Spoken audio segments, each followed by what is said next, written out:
Oke ya, jadi seperti yang sudah utarakan kemarin ya, bahwasanya gerak itu dibagi menjadi dua, ada yang namanya kinematika gerak, ada yang dinamika gerak. Di mana untuk dinamika gerak sendiri itu adalah mempelajari tentang suatu gerak benda yang melihat penyebabnya. Itu yang dinamakan dengan dinamika gerak. Nah, apa aja yang nanti akan kita pelajari di sini? Yang jelas itu tentang hukum Newton. Ya, kita pelajari dulu konsep-konsepnya hukum Newton, baik hukum Newton ke-1, kedua, dan ketiga. Ya.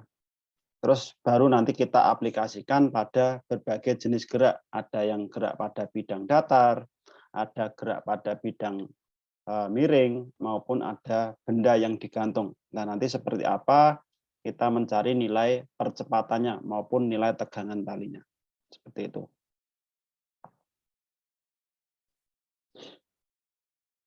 Nah, namun di sini yang perlu kalian ketahui ya, jadi terkait dengan gaya, ya, gaya di situ adalah bagian dari besaran vektor, di mana yang namanya besaran vektor itu adalah besaran yang memiliki nilai dan juga arah. Itu yang paling utama. Jadi ketika kita nanti mengaplikasikan pada berbagai jenis gerakan, maka kita lihat ya, gaya-gaya yang bekerja pada benda itu apa. Ketika gaya benda itu nanti searah, maka resultan dari gayanya akan kita jumlahkan. Namun sebaliknya, ketika gaya-gaya yang bekerja pada benda itu saling melawan, maka resultan gayanya itu saling mengurangkan. Seperti itu. Nah, kenapa? Karena nanti di sini terkait dengan gerak benda itu penyebab utamanya adalah gaya yang bisa kita artikan sebagai dorongan atau tarikan. Lah gaya nanti macam-macam jenisnya. Ya, ada gaya tarik, ada gaya normal, ada gaya berat, ada gaya gesek. Setidaknya itu 4 gaya itu yang nanti kita harus pahami dulu. Nah, sebelum masuk ke lebih jauh terkait dengan gaya-gaya, kita pelajari dulu konsep dari hukum Newton itu sendiri. Ya. Nah, di sini yang namanya hukum Newton adalah hukum yang menggambarkan hubungan antara gaya yang bekerja pada suatu benda dengan gerak yang disebabkannya. Maksudnya apa? Jadi setiap benda yang diberi suatu gaya, maka dia akan mengalami perubahan. Nah, perubahannya apa aja? Banyak. Bisa perubahan arah, bisa perubahan gerak, bisa perubahan kecepatan, percepatan, ya, bisa juga perubahan energinya,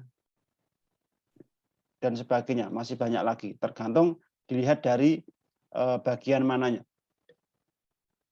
Ya. Nah, nanti kita di sini condongnya adalah terhadap geraknya.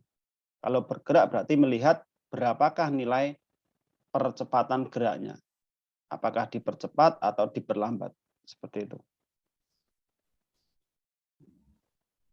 Nah, pada dasarnya hukum Newton itu tidak hanya diaplikasikan pada ilmu fisika aja, tapi banyak hal, bisa dalam matematika, ada filsafat, mungkin ada di kimia, biologi, itu juga ada.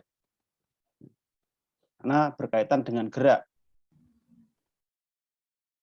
Nah, gerak di sini yang dimaksud ya banyak hal, ya, bisa gerak gravitasi planet, bisa gravitasi bumi, ya, bisa pada spektrum, gerak partikel, dan seterusnya. Nah, itu. Tapi nanti di sini kita mempelajarinya adalah gerak terhadap suatu benda aja, ya, benda yang dipengaruhi oleh gravitasi bumi. Itu batasan kita. Nah, untuk lebih jelasnya kita pelajari konsep dasarnya dulu terkait dengan hukum Newton 1, 2, dan 3-nya. Saya kira semuanya juga sudah paham ya terkait dengan hukum 1, 2, 3 ini ya. Karena di sekolah itu pasti pernah diajarkan juga. Ya mungkin sebagian juga sudah Ada sih. Mungkin di sini kita ingatkan lagi ya bagaimana prinsip kerja dari hukum 1, 2, dan 3 tersebut. Kita mulai dari hukum pertama ya. Jadi hukum pertama itu menyatakan bahwa setiap benda akan tetap diam alias kecepatannya 0 maupun bergerak lurus beraturan atau kecepatannya tetap jika gaya yang bekerja pada benda tersebut dihilangkan.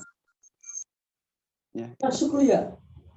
Jadi hukum Newton 1 ini menyatakan bahwa ada dua keadaan benda, bisa diam, bisa bergerak lurus, bisa beraturan. Itu maksudnya. Ya.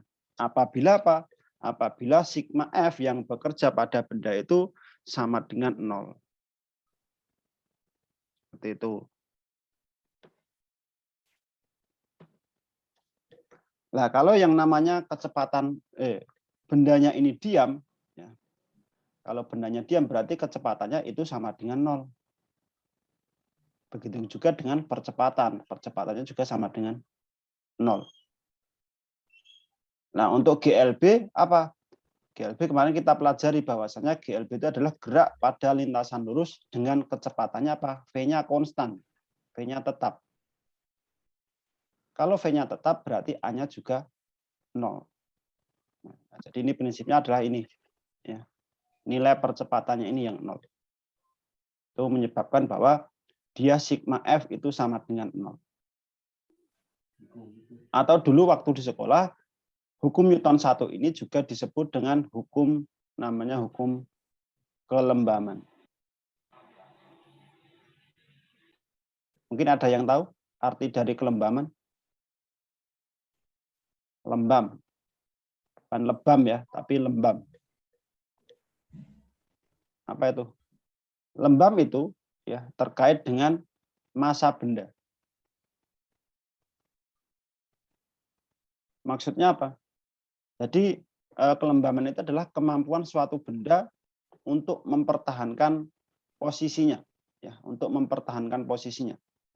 Jadi waktu di sekolah mungkin contoh dari hukum Newton 1 itu kebanyakan dijelaskan bahwasannya ketika kita naik kendaraan atau naik bis, tiba-tiba bis itu direm atau digas kayak gitu ya. Kalau direm terdorong ke depan, kalau digas kan terdorong ke belakang. Nah, itu terkait dengan apa? Ini massa benda. Ya. Jadi bagaimana penumpang yang duduk tadi untuk mempertahankan posisinya agar tidak terdorong ke depan, ya, tidak lepas dari kursinya. Nah, itu nanti akan bergantung pada massanya, ya, massa bendanya. Kalau massa si orang tersebut dia lebih besar, maka kemampuan untuk mempertahankan posisinya akan lebih besar pula.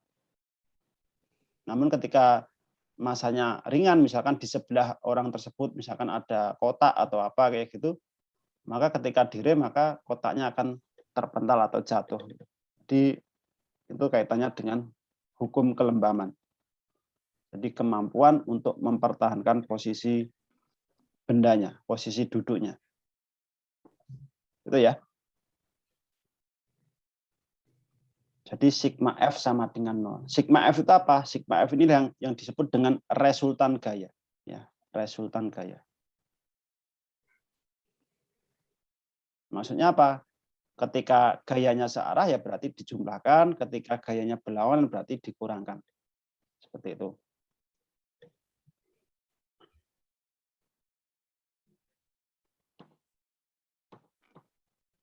Terus selanjutnya ada hukum Newton kedua. Nah, hukum Newton kedua itu berkaitan dengan gerak lurus berubah beraturan. Kenapa? Karena di sini membahas yang namanya percepatan. Ya. Kalau percepatan itu berhubungan dengan GLBB. Nah, di sini hukum Newton 2 menyatakan bahwa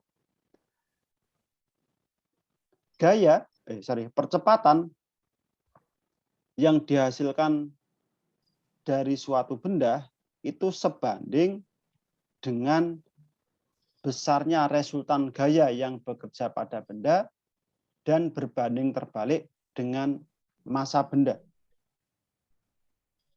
Itu ya. Jadi besarnya percepatan ini ya, A ini dia sebanding dengan resultan ini, sigma F, resultan gaya yang bekerja pada benda dan berbanding terbalik dengan massa bendanya. Atau yang sering kita dengar yaitu sigma F sama dengan M kali A. Ini perubahan. Tapi pada dasarnya hukum Newton 2 itu adalah mencari nilai percepatan, bukan mencari nilai gayanya. Karena apa? Gaya ini kan yang menyebabkan benda itu bergerak. Tanpa ada gaya, maka tidak bisa kita cari percepatannya. Makanya untuk menyebabkan benda bergerak berarti kita butuh resultan gayanya. Nah, nanti ketika bergerak percepatannya berapa? Itu yang nanti akan kita cari. Ya. Gitu ya. Jadi mencari percepatan bukan mencari nilai gayanya. Itu prinsip dari hukum kedua Newton.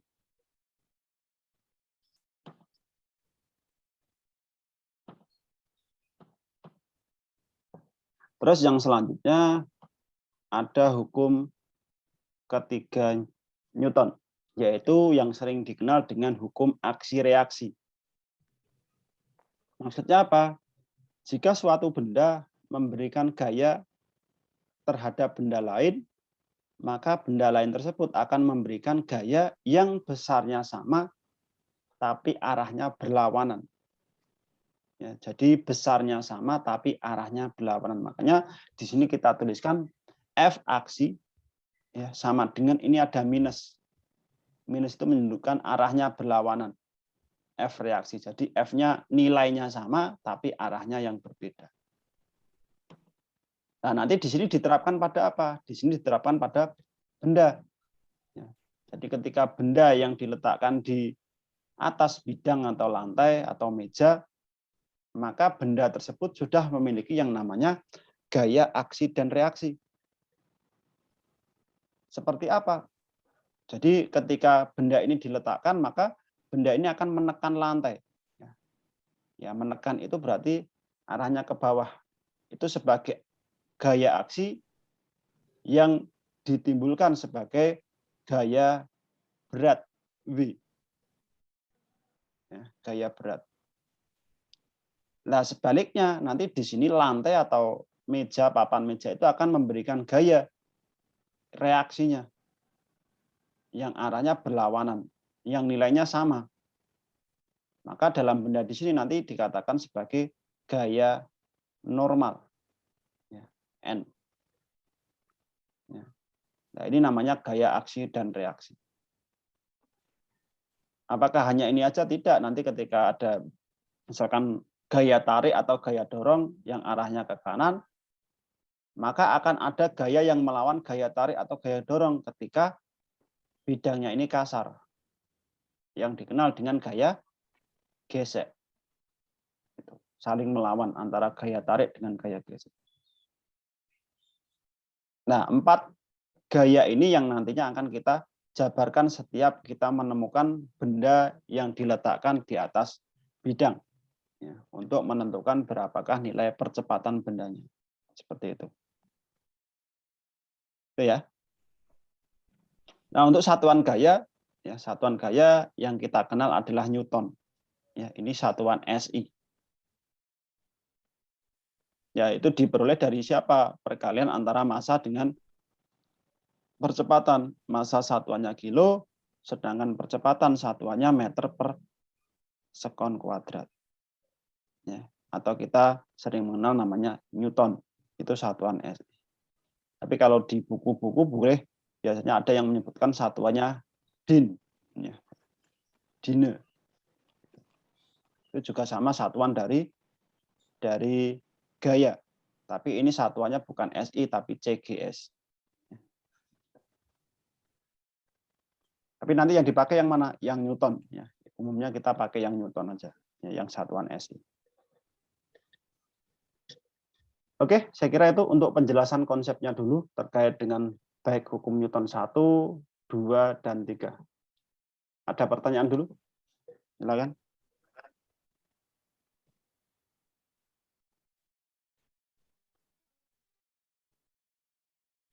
Belum ada? Lanjut berarti ya.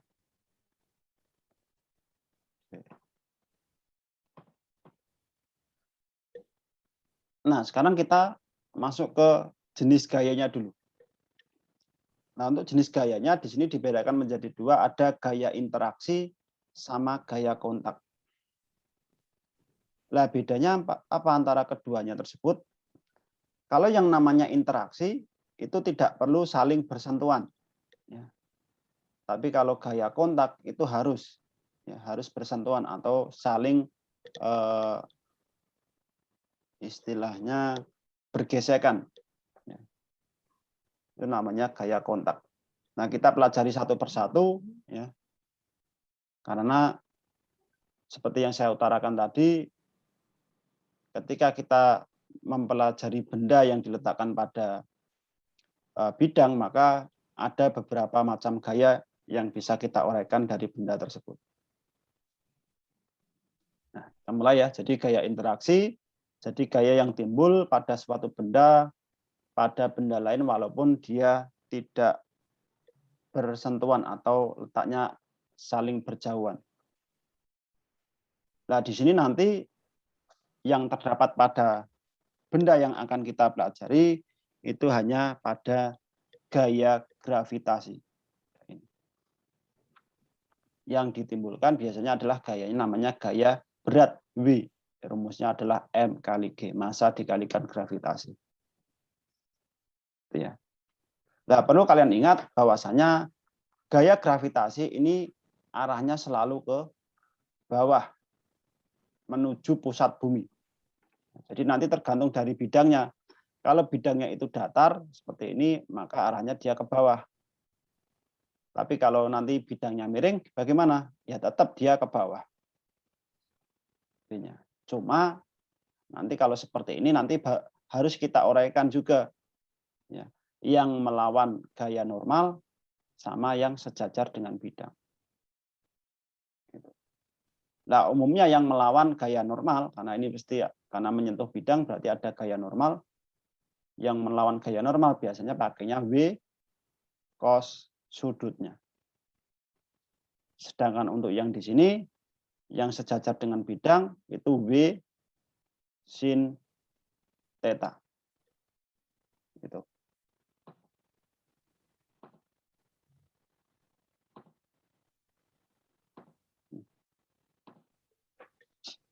Itu ya.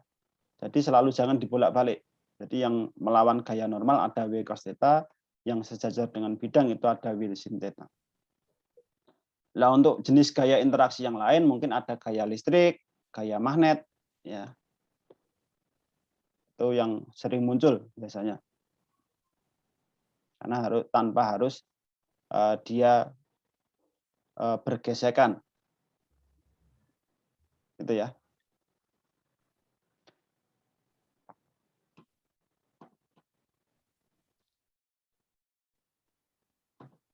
Terus selanjutnya yang kedua ada gaya kontak. Nah, gaya kontak nanti dibagi menjadi dua, ada yang namanya gaya normal sama ada yang namanya gaya gesek. Apa itu gaya normal? Gaya normal itu adalah gaya yang arahnya selalu, ya, selalu tegak lurus dengan bidangnya. Ya. Jadi gaya normal itu arahnya ini ya, N selalu tegak lurus dengan bidangnya. Jadi ketika bidangnya datar, maka gaya normalnya akan ke atas. Ketika bidangnya miring, nanti gaya normalnya juga akan miring. Gitu.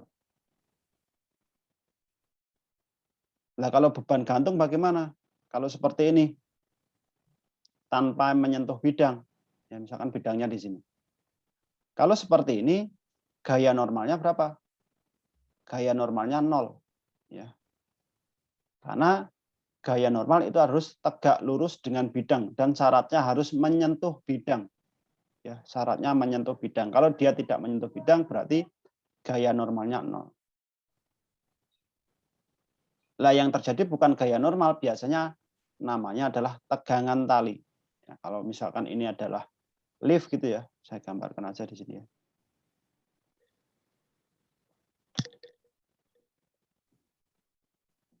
Misalkan lift, Ini kan ada tali biasanya ya, tali untuk menggerakkan naik turun. Nah ini yang terjadi bukan gaya normal karena dia melayang, adanya adalah tegangan tali.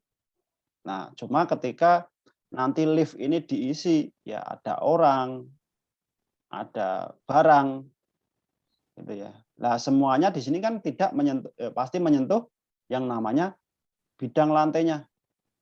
Nah, kalau seperti ini ada gaya normal tapi bukan box lift-nya ya, tapi adalah gaya normal dari si orang ya. Terus gaya normal dari kotaknya ini. Gitu ya. Karena dia menyentuh bidang, tapi kalau nggak menyentuh bidang berarti dia tidak memiliki gaya normal. Nah, sehingga di sini dijelaskan bahwasanya untuk N yang lebih besar dari 0 itu benda menekan bidang tempat benda diletakkan. Artinya apa? Ya ini tadi, yang nomor 1 ini, ya karena bidangnya, bendanya menyentuh bidang, maka pasti ada gaya normalnya. Dia tidak mungkin sama dengan 0. Terus yang selanjutnya, ketika benda itu meninggalkan bidang lintasannya, maka N-nya itu yang sama dengan 0. Seperti yang ini. Tapi kalau N itu kurang dari 0 itu tidak mungkin terjadi. Ya, tidak mungkin. Adanya hanya N lebih besar dari 0 atau N sama dengan 0. Kalau nilainya minus itu nggak mungkin ada. Itu maksudnya. Oke ya, jelas ya.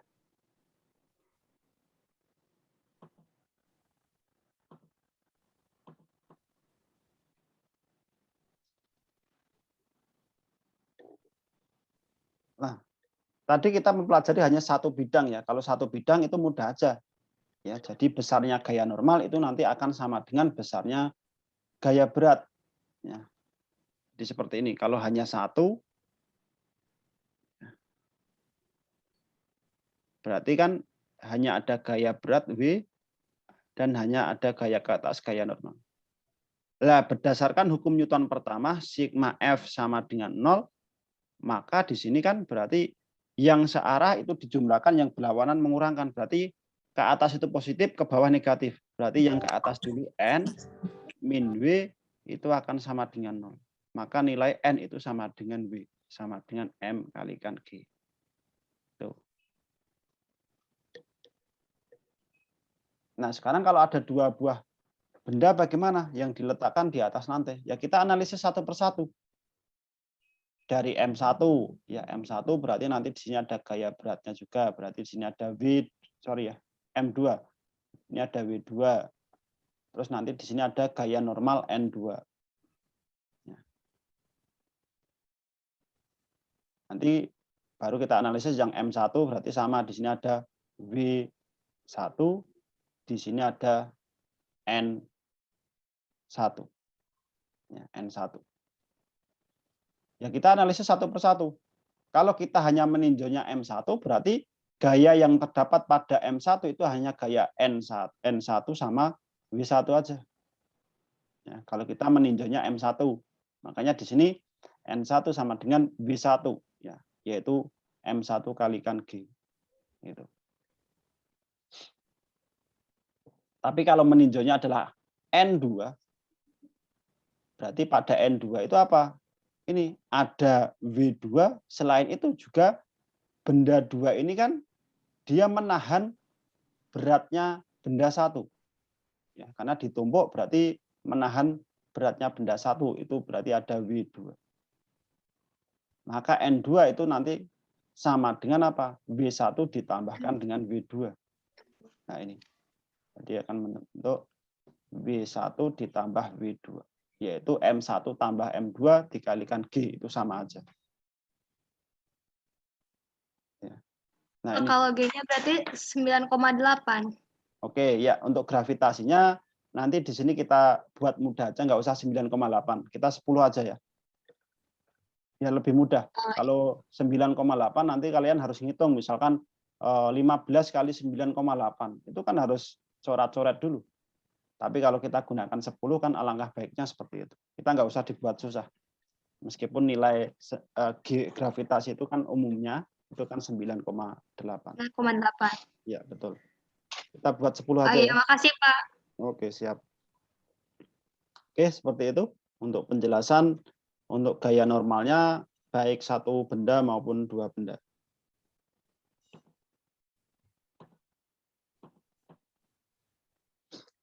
Terus masih ada lagi yaitu tentang gaya gesek. Apa itu gaya gesek? Jadi gaya yang timbul akibat dua buah benda yang saling bersentuhan dan arahnya selalu melawan arah gerak benda. Ya, arahnya melawan arah gerak benda. Contohnya ini. Jadi ini kan ada suatu benda diberi gaya F. F itu kan gaya. Arahnya kemana? Kalau ditarik berarti arahnya dia pasti ke kanan. Maka arah gaya geseknya pasti dia melawan. Kalau melawan berarti dia ke kiri. Itu. Kalau nanti geraknya ke kiri berarti arah gaya geseknya ke kanan. Kalau geraknya ke atas, arah gaya geseknya dia ke bawah. Pokoknya selalu seperti itu. Nah, untuk gaya gesek sendiri itu dibagi menjadi dua. Mungkin juga sudah tahu ya, ada gaya gesek namanya gaya gesek statis dan juga gaya gesek kinetis. Apa itu gaya gesek statis?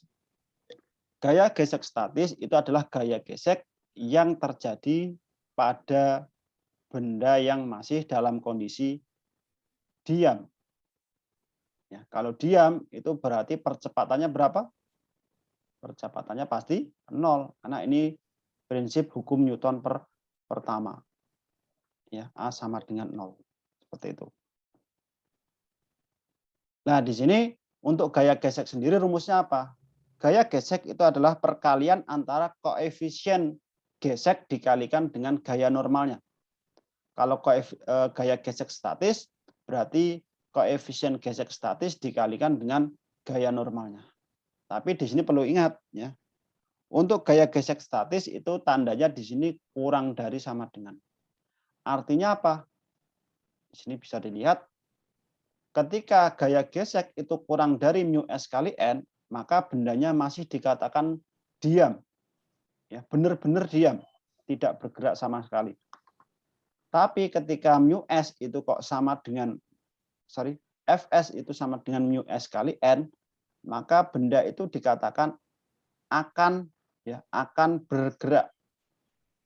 Nah, istilah kita ya mungkin sudah siap-siap ya. Kalau dilepas benda itu bergerak gitu. Berarti sudah dipegang. Kalau motor ya, motor sudah di starter, sudah digas, dipegang belum bergerak. Tapi ketika pegangannya dilepas, maka dia akan bergerak. Itulah yang dinamakan benda akan bergerak. Ya, jadi sudah siap-siap mau bergerak. Gitu. Nah, karena di sini diam, ya perlu diingat, ya. Karena di sini diam, biasanya umumnya gaya gesek itu nanti akan nilainya sama dengan gaya tariknya. Ya. Ketika dalam masih kondisi diam. Ya. Jadi gaya geseknya itu akan sama dengan gaya tariknya ketika posisinya masih diam. Terus satunya ada gaya gesek namanya gaya gesek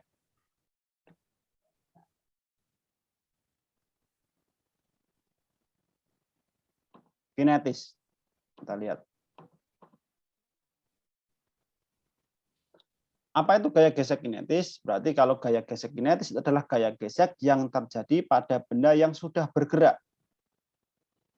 Ya, jadi kalau sudah bergerak, kita gunakan gaya gesek kinetis atau di sini kita simpulkan FK. Nah, ini sedikit ralat ya.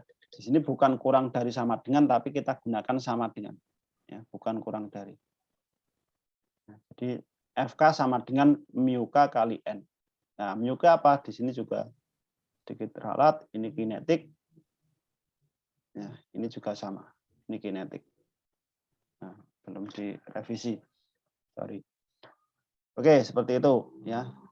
Jadi ada Fs sama Fk. Nah, yang perlu kalian ingat ini yang bawah ini. Bahwasanya nilai gaya gesek kinetis itu nilainya selalu lebih kecil dari gaya gesek statis. Nah, di sini bisa diartikan bahwa nilai koefisien gesek kinetis itu juga akan lebih kecil dari koefisien gesek statis. Karena apa? Karena baik Fs maupun Fk itu kan dia bergantung pada nilai n. Ya.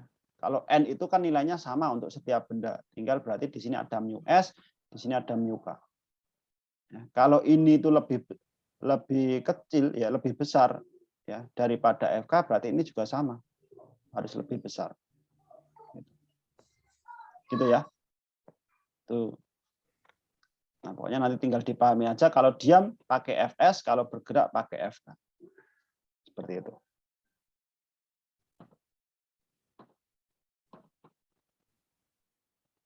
Nah, ini penjelasan lanjutan aja terkait dengan Fs sama Fk. Jadi nanti tinggal kalian tunjukkan aja ketika Fk itu lebih besar dari Fs, maka bendanya diam.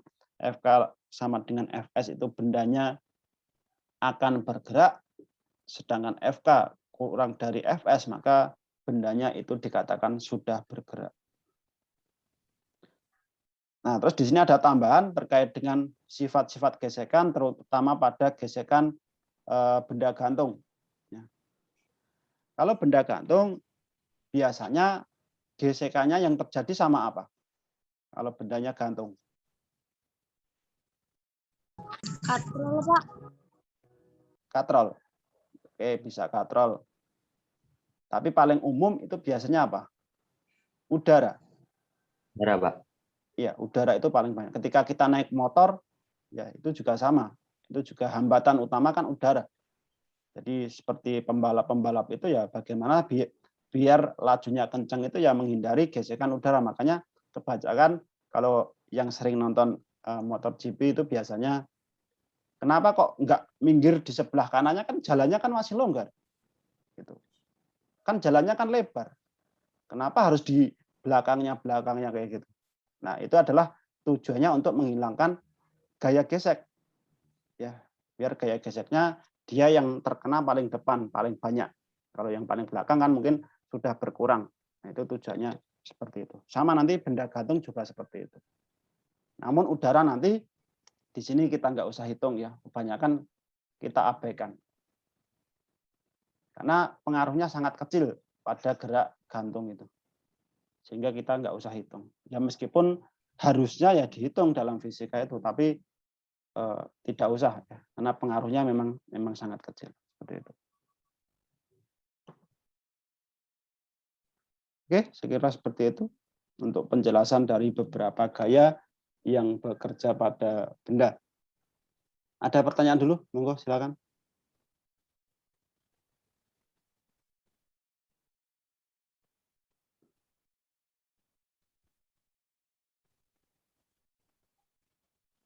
Belum?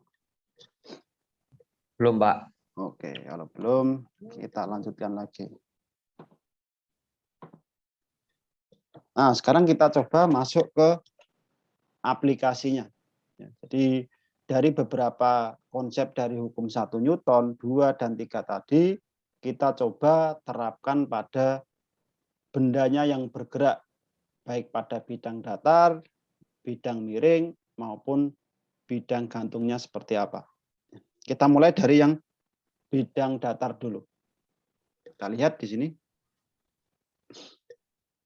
Ya, jadi ketika benda itu diletakkan pada bidang datar, sudah saya katakan tadi ya, ini bidangnya, maka benda tersebut akan terdapat beberapa gaya yang bekerja.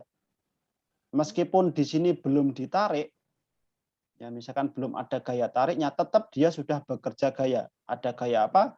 Pasti ada gaya berat, karena ini menyentuh bidang, berarti ada gaya normal. Oh, sudah ada. Meskipun dia diam. Ya, maka nilai N itu pasti sama dengan W, yaitu M kali G. Baru ketika dia ditambahkan yang namanya gaya tarik atau gaya dorong, maka baru dia dikatakan bergerak. Kalau bergerak pasti memiliki yang namanya apa? Percepatan. Jadi ketika diam, dia berlaku hukum Newton 1, yaitu sigma F sama dengan 0. Kita jelaskan di sini. Maksudnya apa? Ketika belum ada ini, ya berarti kan sudah memiliki gaya apa? Gaya berat sama gaya normal. Berarti di sini yang ke atas kurangi yang ke bawah meskipun masih dalam kondisi diam. Maka N sama dengan W. Nah, sedangkan ketika ditambahkan ini, maka berlaku hukum kedua Newton. Itu yaitu sigma F sama dengan apa? M kali A. F-nya apa? F-nya adalah gaya tariknya, resultan gaya tariknya, yaitu F sama dengan M kali A. Maka nilai A tinggal F dibagi dengan M. M, ya itu. Betul. Nah, baru ketika dia bidangnya ini kasar, maka ditambahkan apa lagi di sini? Gaya Gesek. gesek. Oke, kita uraikan ya, ketika bidangnya kasar berarti dia tetap berlaku sigma F sama dengan M kali A. Geraknya kemana? Jelas di sini gaya tariknya ke kanan, berarti yang ke kanan dulu, berarti ada F dikurangi F yang ke kiri, yang F kecil, ya sama dengan M kali A. Betul, maka A-nya nanti tinggal F min F kecil dibagi dengan M. Lah F kecilnya apa? F kecil tadi apa? Gaya gesek, karena ini bergerak, ya karena ada A itu kan bergerak, maka pakainya FK, yaitu mu K dikali N. N-nya mana? Nih, yaitu M kali G. Mu K, M kali G, sudah ketemu, tinggal ini menggantikan di sini. Mudah ya? Ya, sebenarnya rumusnya cuma itu, kita aplikasikan aja hukum, baik hukum Newton 1 dan 2. Dan beberapa gaya tadi ada gaya normal, gaya gesek, dan gaya beratnya. Saya kira cuma seperti itu aja.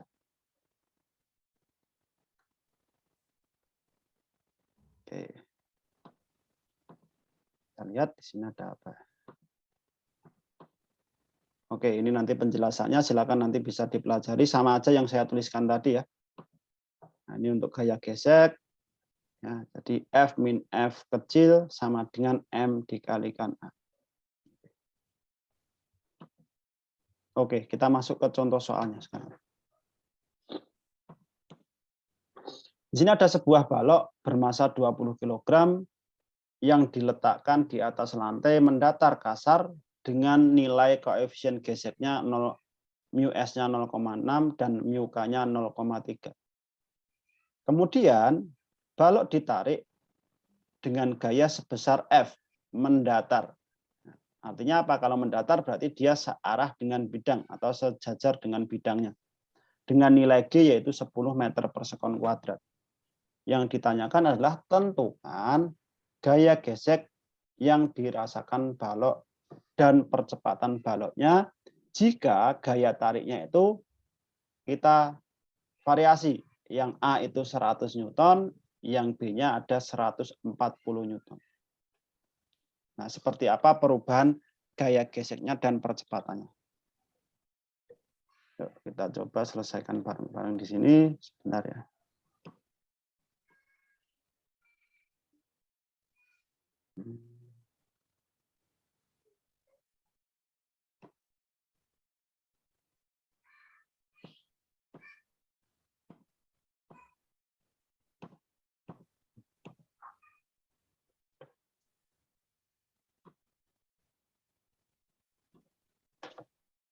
Oke, yuk mari kita coba selesaikan di sini bareng-bareng.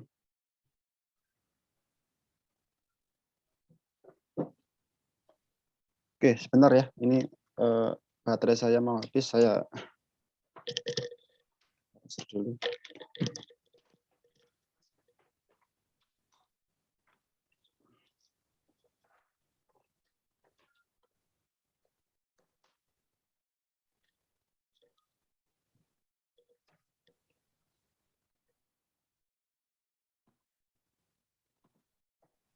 Oke, yuk kita mulai. Oke, di sini saya gambarkan dulu ya. Katakanlah ini bidangnya, terus ini saya tambahkan bendanya. Seperti itu. Nah, kita uraikan gaya-gayanya karena ini berada pada bidang datar, ya. Maka jelas ketika diam dia sudah tadi ada apa? Yang ke bawah ada gaya W. ya gaya berat. Yang ke atas Berat. ada gaya Newton. ya normal, bukan Newton, normal. N. Iya, normal.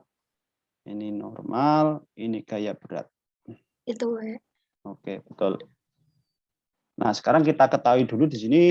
Diketahuinya tadi ada beberapa. Diketahuinya masanya ada berapa? 20 kilo. 20 kilogram. Terus Mu ada S-nya 0,6.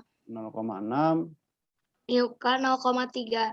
0,3, Gravitasinya 10. 10 meter per sekon kuadrat. Yang ditanyakan, Udah, Pak. iya, yang ditanyakan F100. F kecil dan apa tadi? Percepatan ya.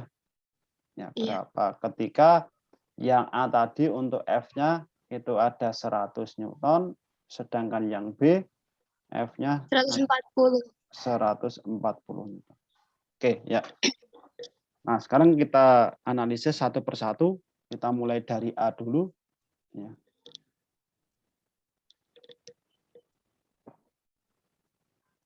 Oke, berarti yang A ketika F-nya ada 100 Newton. Oke, ini mau geraknya kemana? Ke kanan atau ke kiri? Kanan, Pak. Oke, ke kanan berarti seperti ini. Nah, kalau geraknya ke kanan berarti gaya geseknya dia ke kiri ya. Kiri. Oke, seperti itu. Ini sebagai F, ini sebagai F kecil. Oke. Nah, sekarang kita coba. Ketika ini saya masukkan nilainya adalah 100 Newton dengan massa sebesar 20 kg, kira-kira bendanya bergerak atau tidak?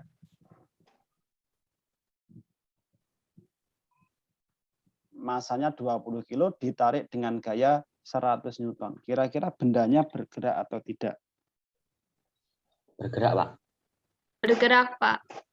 Taunya bergerak dari mana?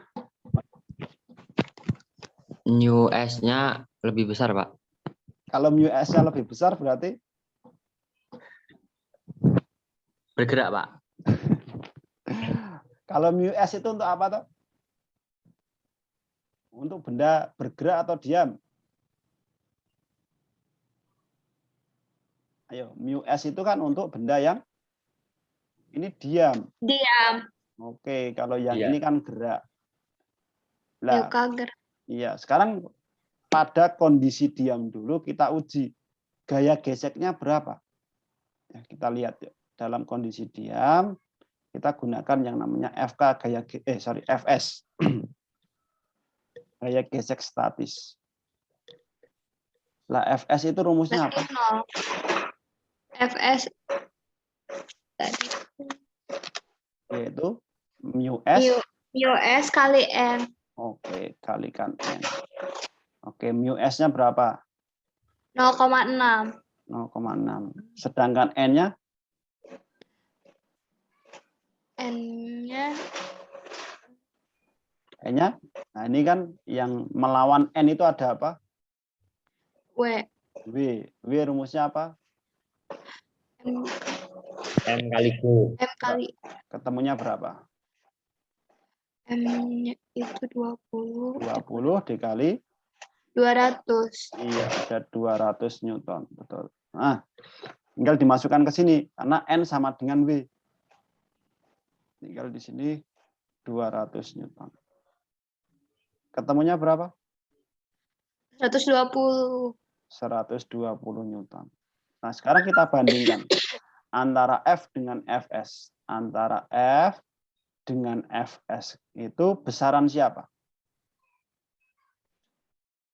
Besaran yang FS. FS. Fs. Artinya apa? Kalau gaya tariknya 100, kalau gaya geseknya 120, kira-kira bendanya ini dalam kondisi diam atau bergerak? Diam, Pak. Diam, benar? Iya. Bergerak, Pak. Ayo, gaya geseknya itu lebih besar daripada gaya tariknya. Baloknya ininya diem, Diam, Pak. diam, Pak. Iya, berarti ini dalam kondisi diam.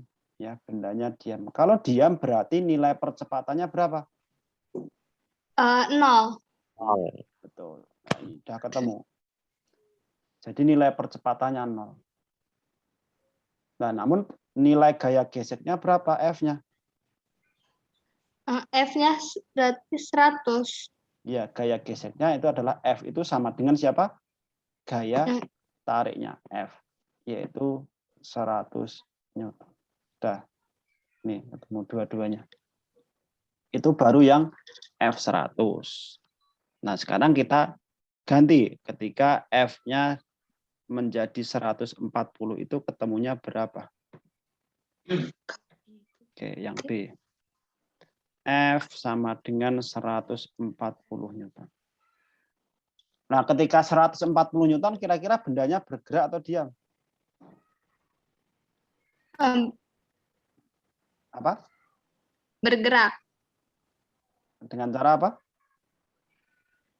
Sama ya, kita bandingkan. Iya. Bandingkan antara F dengan Fs lagi. Ketika dia posisi diam. Fs-nya mana? Ini tetap 120. Besaran siapa? Besaran yang F-nya. F ya. Oke. Artinya apa? Berarti ini bendanya tidak diam lagi karena besaran F. Kalau besaran F berarti ini bendanya bergerak. Bergerak. Ya, kalau bergerak berarti percepatannya itu tidak mungkin sama dengan 0. 0. Nah, ini yang harus dihitung. Berarti kalau tidak sama dengan 0 berapa? Nah, kalau bergerak berarti kita bisa berlakukan hukum Newton kedua. 2. Iya, hukum Newton kedua. Yaitu sigma F sama dengan M kali A. betul. Lah geraknya kemana ini tadi? Ini kita ganti ya menjadi 140. Berarti geraknya ke kiri atau ke kanan? Ya sesuai dengan F. Ya, kalau F-nya ke kanan berarti ya geraknya dia akan bergerak ke kanan bendanya. Oke, nah ini A-nya berapa? Oke, berarti sigma F-nya berarti yang ke kanan dulu ada F. Ya, berarti F dikurangi yang ke kiri ada F kecil. Karena bergerak kita tambahkan FK. Sama dengan M kali A. F-nya berapa? 140. FK-nya? FK-nya? Ya, kita hitung dulu. Ya, dihitung dulu. FK rumusnya apa? FK sama dengan Mu K dikali N. iya dikali N. Ya, mu K dikali N, betul. Lah mu K-nya berapa? 0,3. 0,3 terus dikali dengan N-nya 200. Ini N-nya sama dengan W tadi. Ya, ketemunya berapa? 60. 60 Newton. Udah kita masukkan ke sini. Berarti 140 min 60 sama dengan masanya tadi 20 kali A. A. Nah, ini dikurangi berapa? 80. 80 sama dengan 20 A. 10 A. Oke, A-nya ketemu berapa? 4. Oke, 4 meter per sekon kuadrat. Inilah hasilnya. Iya. Ini untuk percepatannya, sedangkan gaya geseknya karena bergerak ya kita pakai ini. 60. Oke, seperti itu teman-teman semuanya. Jawaban untuk soal tadi. Silakan kalau ada pertanyaan, monggo.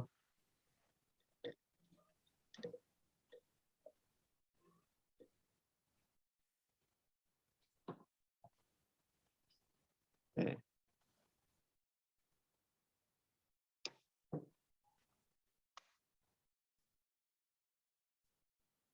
Tidak ada? Lanjut. Iya, Pak. Oke. Sebentar.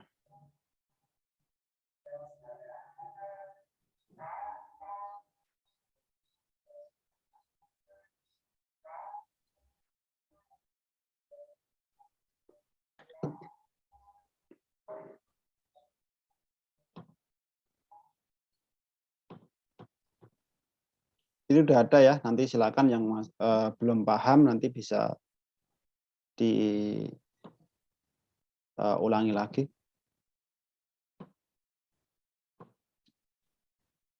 Terus ini ada soal yang kedua. Yuk kita coba juga ini soal yang kedua. Tapi sebelumnya sebentar. Saya perkecil dulu aja.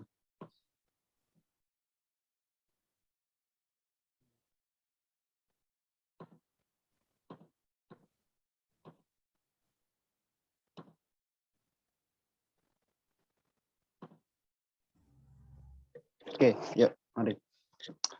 Di sini ada sebuah air mineral yang masih di dalam kardus yang diberi gaya sebesar 200 Newton yang membentuk sudut 37 derajat terhadap bidang horizontal, di mana sin 37 0,6 dan cos 37-nya 0,8. Untuk massa kardusnya dan isinya 20 kilo, koefisien gesek mu S-nya 0,5 dan mu K-nya 0,2. Maka tentukan nilai percepatannya. Oke, di sini saya gambarkan dulu. Oke, tak gambarkan di sini aja.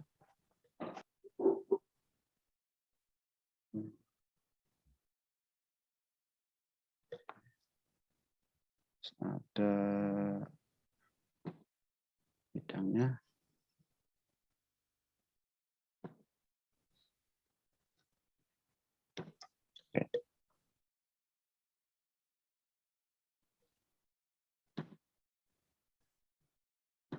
Oke, berarti ini yang ke bawah ada apa?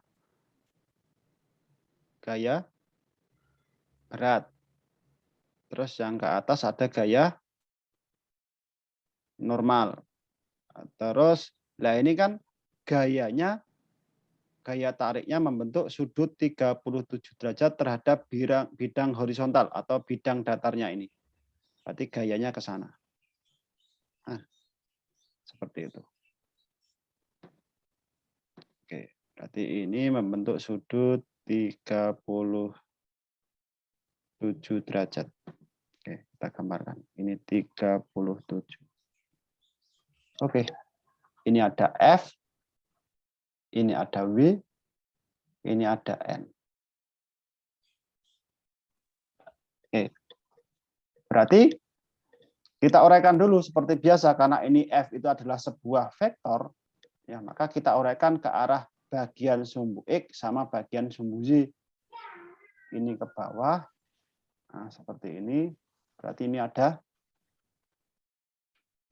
Fx. Nah, karena ini sudutnya dia di samping, ya, karena di samping berarti pakainya sin atau cos kalau samping. Cos sami, ya, berarti pakai cos. Berarti di sini ada F cos 37. Begitu juga untuk yang ke atas, ya, yang ke atas juga sama. Sana, ya, itu penguraian dari apa? Yang ke arah sumbu Y, nah, ke sana. Nah, di sini ada F sin 37. Seperti itu. Nah, gaya geseknya kemana? Ya udah, berarti kan karena ini dia ke kanan, berarti gaya geseknya pasti dia ke kiri. Seperti itu. Ya, jelas. Ini sebagai F-nya. Gitu ya. Nah, ini kita udah uraikan semua.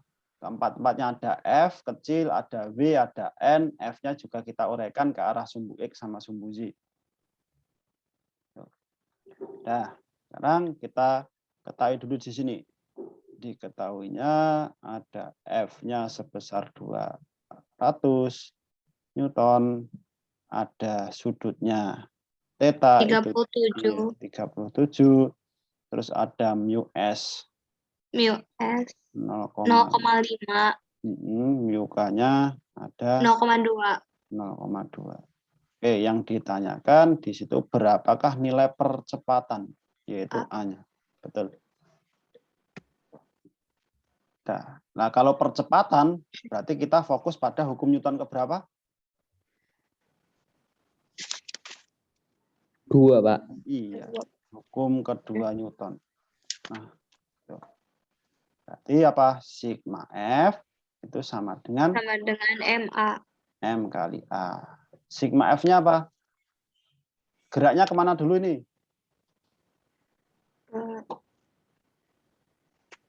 Kanan, Pak. Oke, ke kanan. Oke, kalau ke kanan, berarti yang arah ke kanan dulu ada ini. F cos 37. 37. Selain F cos 37 ada lagi nggak yang ke kanan?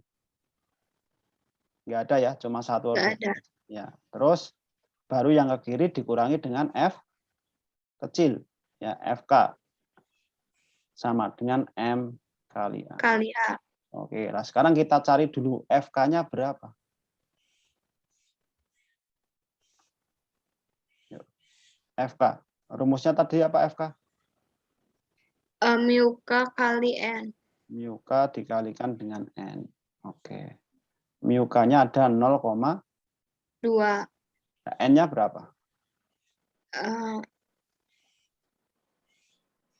Nah, kita lihat yang N itu arahnya kemana? Bawah, Pak. Arahnya N. N. Atas.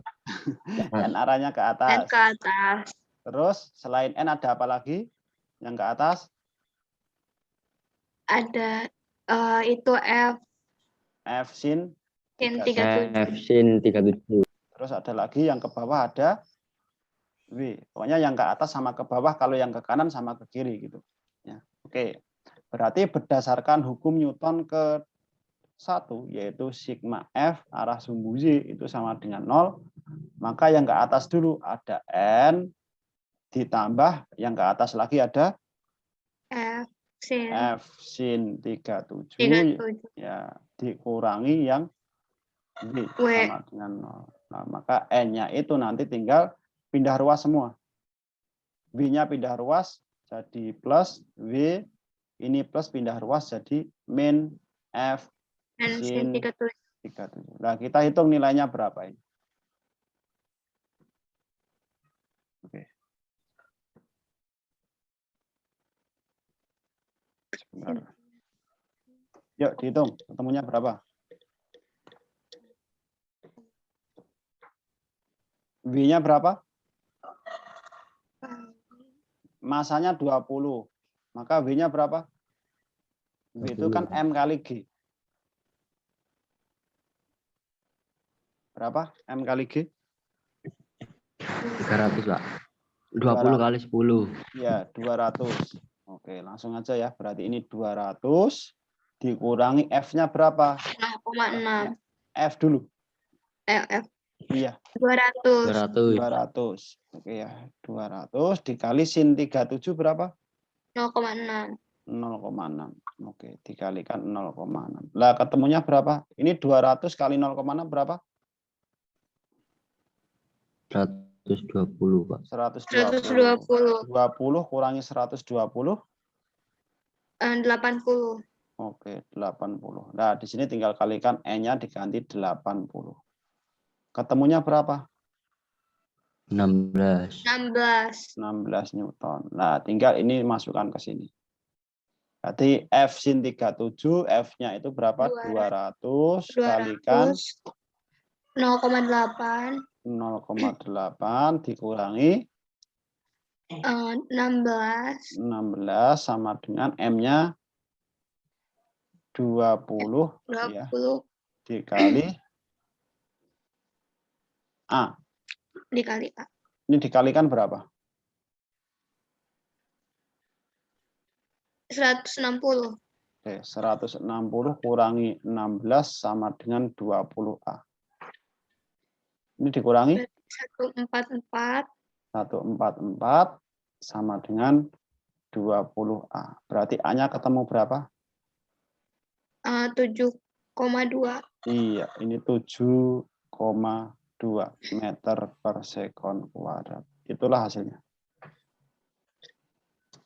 Ya, jadi kalau kalian menemukan sudut ya, sudut pada gaya tariknya, maka harus kalian uraikan dulu terhadap sejajar dengan bidangnya sama yang tegak lurus dengan bidangnya. Nah, kalau yang sejajar itu pakainya F cos, Tapi yang tegak lurus dengan bidang pakainya F sin. Seperti itu. Oke? Itu ada pertanyaan dulu, monggo silakan.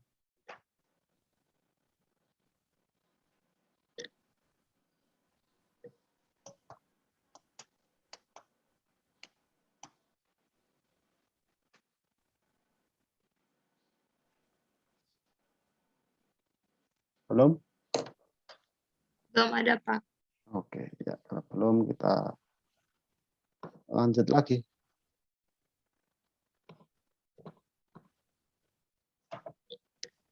Nah, sekarang kita masuk ke bidangnya yang kita ubah. Sekarang bidangnya adalah bidang miring.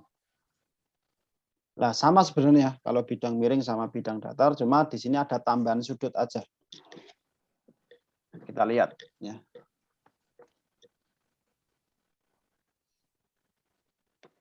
Jadi di sini sudut theta itu biasanya diletakkan di sini ya theta.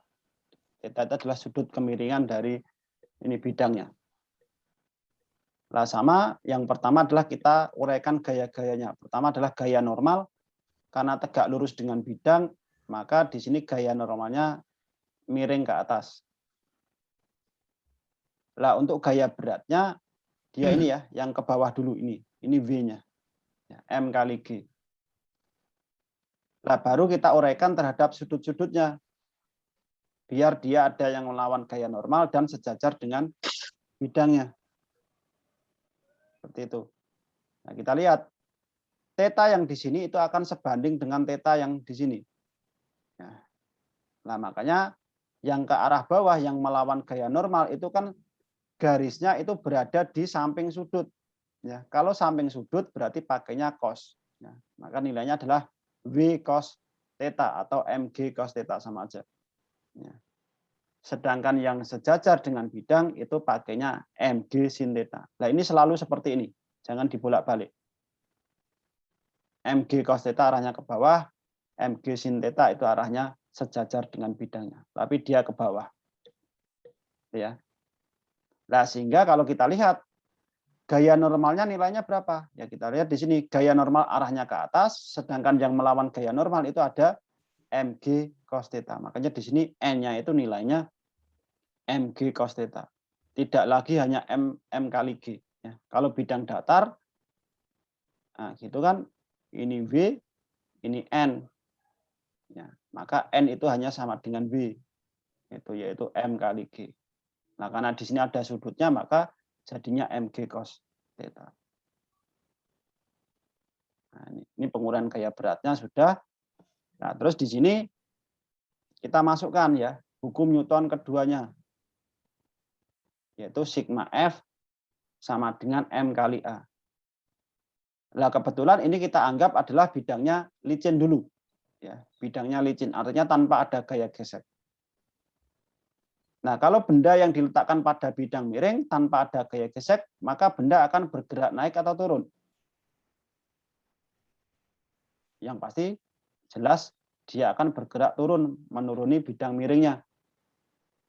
Maka dari sini kita uraikan gayanya. Ya, yang menurun ada gaya apa? Yaitu ada MG sin theta. Selain MG sin theta, tidak ada lagi gaya yang melawan juga tidak ada. Maka untuk sigma F-nya itu hanya MG sin theta sama dengan M kali A. Itu untuk bidangnya licin. Nah, kalau bidangnya kasar bagaimana? Nah, kalau bidangnya kasar, tinggal kita uraikan. Berarti harus kita tambahkan apa? Gaya gesek. Arahnya kemana? Karena ini MG-nya atau gerak bendanya turun, maka gaya geseknya itu kan melawan arah gerak benda. Berarti F geseknya pasti dia ke atas. Karena melawan gerak benda. Itu sudah jelas F. Nah, maka seperti apa? Ya udah tinggal yang bergerak menurun dulu, itu ada M kalikan G sin theta, baru dikurangi yang melawan, itu ada F sama dengan M kali A. Udah tinggal nanti dicari A berarti berapa ya, tinggal M kali G sin theta min F dibagi dengan M. Ya, seperti itu ya. Jadi tinggal kalian perhatikan aja ada gaya geseknya enggak. Kalau tidak ada ya udah. Apa yang ada pada gaya benda tersebut tinggal dimasukkan ke persamaan hukum Newtonnya yang kedua. Oke ya, seperti itu. Oke, langsung aja kita lihat ke contoh soalnya.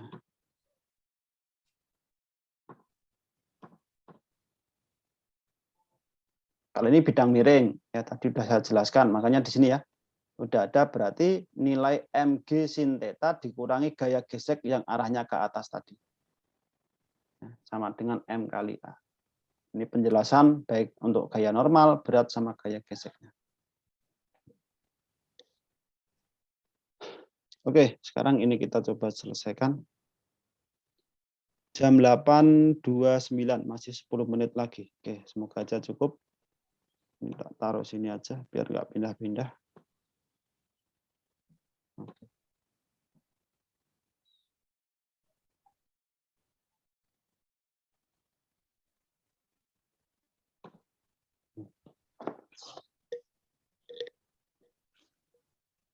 Oke, di sini kita ketahui dulu ada gaya apa yang terdapat pada soal tersebut. Diketahui dulu di sini. F. Oke, nah, diketahuinya ada massa dulu ya. Ada massanya sebesar 5 kilo. 5 kilo. Terus ada F-nya berapa? F 35. Terus ada theta. Theta Iya. 30 30. derajat. Terus ada G-nya 10 ms. 10 meter per second kuadrat. Yang ditanyakan Percepatan A. oke, A-nya berapa nilai? Oke, sekarang kita uraikan lagi untuk gaya-gaya yang bekerja pada benda. Untuk lebih jelasnya, ya. Berarti ada gaya yang arahnya ke mana? Ke bawah ya, sini ya. Ini gaya apa namanya? Cos. Gaya berat, W. Ya, yang nilainya adalah M kali G. Terus yang gaya normalnya kemana? Berarti ke atas, Pak. Ke Mana? Samping Ya, sini ya. kiri pojok. Nah, jadi gini, Ya, Pak, betul. ya. Ya, karena dia harus tegak lurus. Kalau tegak lurus berarti harus miring. Ini gaya normalnya. Nah, sekarang W-nya kita uraikan. Ya. W-nya kita uraikan. Ada yang ke arah sumbu melawan gaya normal, berarti ke sini. Ke bawah. Ada yang sejajar dengan Yang ke sebelah. Oke. Oke, yuk. Berarti yang sini apa rumusnya? W cos alpha. Cos theta. W cos Theta. 30 gitu ya. Iya. Oke, yang di sini Iya, Pak. ini ada W sin ya, 30. 30. Oke. Dah semuanya. Gaya geseknya kemana? Ada gaya geseknya enggak? Oh, tidak ada ya. Di sini tidak disebutkan mu S, mu K-nya enggak ada. Kalau enggak ada berarti Nggak ada. dia tidak ada gaya gesek. Oke, kalau tidak ada ya udah langsung aja kita eksekusi. Selesaikan.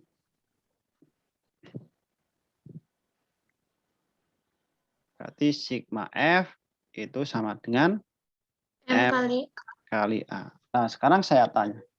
Ini gerak bendanya ke atas atau ke bawah? Atas, Pak. Ke atas. Taunya ke atas dari mana? Saya dorongnya ke atas, Pak. Oh, gaya dorongnya ke atas. Oke. Sigma F sama dengan M kali A. Oke, lah sebenarnya bisa diuji dulu ya. Diuji kita bandingkan antara F dengan W ini besar siapa? W sin 30-nya. Kalau besar yang ke atas, berarti geraknya ke atas. Kalau besar yang ke bawah, berarti geraknya ke bawah. Gitu ya. Oke, maka di sini kita uji dulu. Kalau F-nya kan udah ketemu 35. Nah, sedangkan untuk W sin 30 itu berapa toh? W sin 30. W-nya berapa di sini berarti? W itu kan M kali, M kali G. berarti berapa? 50. Oke, 50. 50. 50 Newton. Berarti 50 dikali sin 30 itu Sin berapa? 30. 1/2, Pak. Oke, setengah atau 1/2. Hasilnya berapa berarti? 25. Oke, 25. Oke, lah dari sini kan kelihatan. Ini 25, di sini 35. Berarti besaran yang F ya. 35. Oke, Yang F. besaran. Oke, berarti geraknya ke atas. Oke, udah benar. Berarti nah itu. Jadi kita analisis. Ya siapa tahu W-nya sin 30-nya lebih besar. Kalau lebih besar berarti arahnya bukan ke atas tapi ke bawah. Gitu. Oke. Nah, ini untuk sigma F-nya berarti yang ke atas dulu berarti ada F, F. terus eh, min apa? Yang ke bawah ada M. W, W. W sin Theta. iya 30 Sin 30.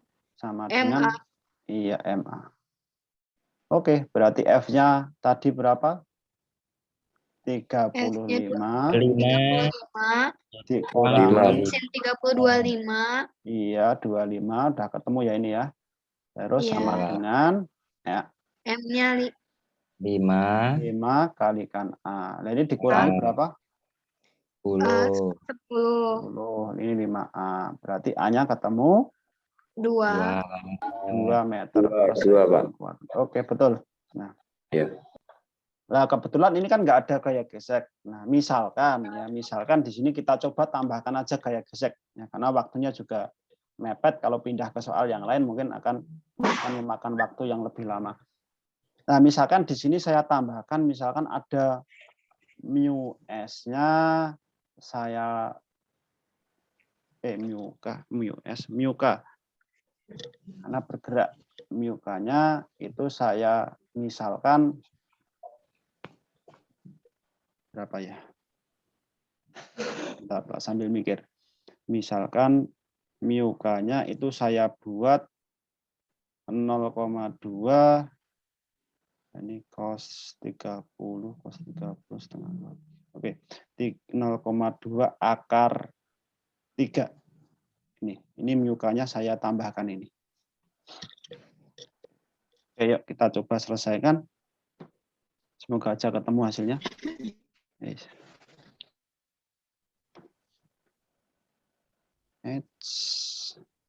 Kok nggak mau tuh? Nah, kita potong di sini. Saya tambahkan di sini. Ini misalkan ada gaya gesek.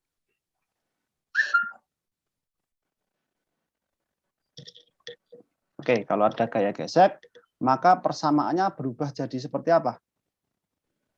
Kan tetap pakai sigma F sama dengan M kali A. Nah, sekarang gaya geseknya dulu arahnya kemana? Ke atas atau ke bawah? bawah Bawah, Pak. Bawah. Oke, ke bawah. Kenapa ke bawah? Karena geraknya tadi geraknya ke Ke atas. Iya, karena geraknya Tadi ke geraknya atas. ke atas. Betul.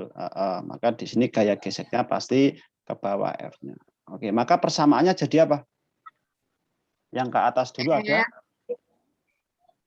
F, yang ke atas, terus yang ke bawah ada W W. sin Sin 30. Sin 30. Sin 30. Terus ada lagi apa? Terus dilihat aja, yang arahnya ke atas kan ada F, yang arahnya ke bawah ada W sin theta. Kayak Selain W geseknya sin nggak theta ada apa lagi nih? Pak. Ada apa? Yang arahnya ke atas kan ada F, yang ke bawah kan ada W sin theta Mu. sama apa? FK. F kecil, iya. F Yang ke kecil, bawah, FK. iya, betul. Nah, FK yang ke bawah sama dengan M kali A. Gitu. Jadi dilihat aja ini ya. Jadi yang arahnya ke atas itu siapa aja. Dari dilihat dari tanda panahnya ini. Makanya di sini kenapa saya tuliskan arah tanda panah, karena biar sesuai. Kalau arahnya ke atas berarti dia panahnya ke atas, kalau panahnya ke bawah berarti yang ke bawah. Berarti yang ke atas kurang yang ke bawah. Yang ke atas ada F, yang ke bawah ada W sin 30, selain itu ada F kecil juga. Oke, makanya di sini kita tuliskan F-nya berapa? 35 35 min. kurang 25. Iya, 25. Lah FK-nya berapa? Oke, kita cari. Dicari, Pak. Oke, FK rumusnya apa? Miuka kali N. Oke, miukanya berapa? Miukanya 0,2 akar 3. 2 akar 3. Terus N-nya berapa? N-nya Ini ada 25. N. 25. N-nya berapa? Yang melawan N ada apa? Ada W. Yang melawan W cos 30 derajat, Pak. iya, ada W cos 30. Nah, oke, dimasukkan berarti 0,2 akar 3 dikali dengan W cos 37 itu berapa? Kali 25. Ini 50 dikali 30, Pak. kok sorry ya, kok 37 kok 30 kok ya. Sorry. Oke. Yuk, cos 30 itu 30, berapa? Pak. Ya. Cos 30 berapa?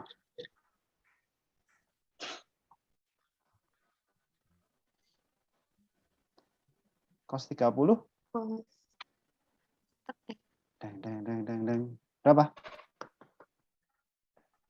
Masa cos 30? Satu, Pak. 1. Kemarin masa lupa udah di depan itu ketika kita belajar vektor kan udah saya jelaskan. Akar 3. Berapa? Setengah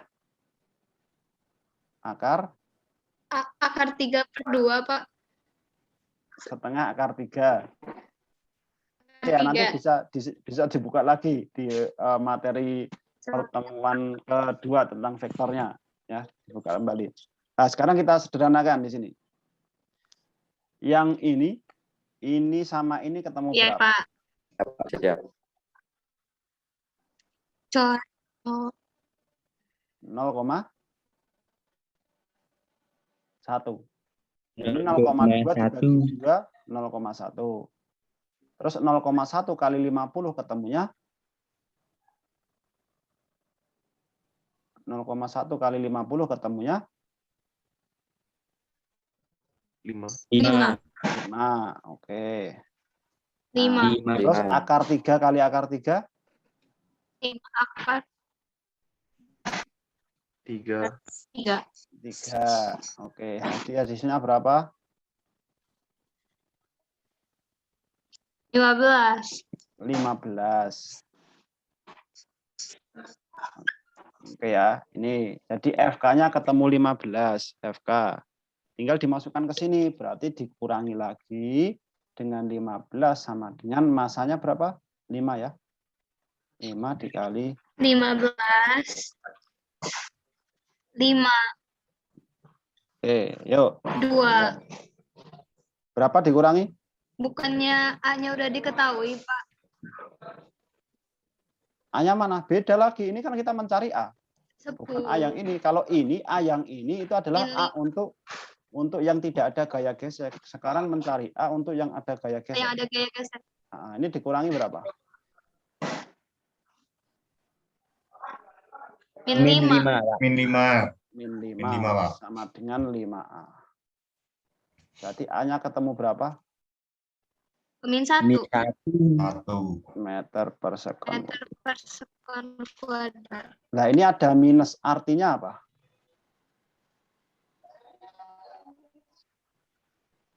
Berarti ke Ke bawah. Apanya? Apanya yang ke bawah? Si punya apa? Kotaknya, Pak. Apanya? Kotaknya. Kotaknya bergeraknya bukan ke atas, F. ya, tapi dia geraknya ke bawah. Gitu. Kan kita menuliskan awalnya dia ke atas. Nah, karena ini nilainya minus, berarti dia geraknya Ke bawah, Pak. Iya. Ke bawah. Nah, betul. Betul. Harusnya ini kebalik persamaannya, berarti ini harusnya ke bawah. Berarti nanti harusnya W sin 30 ditambah FK dikurangi F besar, harusnya gitu. Biar menjadi positif. Tapi ya nggak apa-apa. Tetap nanti dia hasilnya 1, tapi bukan minus. Ya, minus itu hanya arah, bukan nilai. Oke, seperti itu teman-teman. Waktunya juga sudah lewat. Ya, saya kira itu dulu. Ada pertanyaan monggo untuk presensnya sebentar.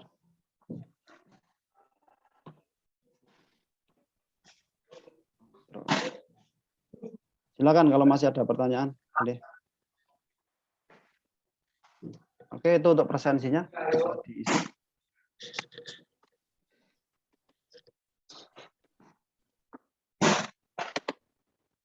Yuk, silakan kalau masih ada pertanyaan.